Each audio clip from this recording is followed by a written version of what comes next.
जमात दुआम हिस्सा अव्वल। आओ तलाश करें मुख्तलिफ शक्लें।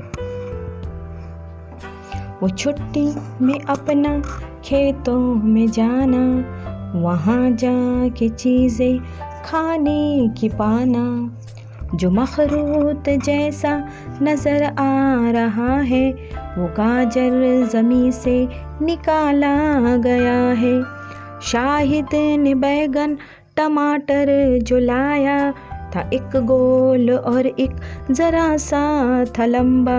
वो रज़िया ने ककड़ी को देखा था ऐसे कि वो इस्तवाना मदव्वर था जैसे। वो गप्पू ने फुर्ती से इमली को तोड़ा, कहाँ फिर मनी ने लहसन को छोड़ा। जहाँ पर बनाई अम्मा ने रोटी, वहीं पर पकाई अब्बू ने सब्ज़ी। खेतों ने दिल को हमारे लुभाया, बड़ा लुत्फ़ आया, बड़ा लुत्फ़ आया।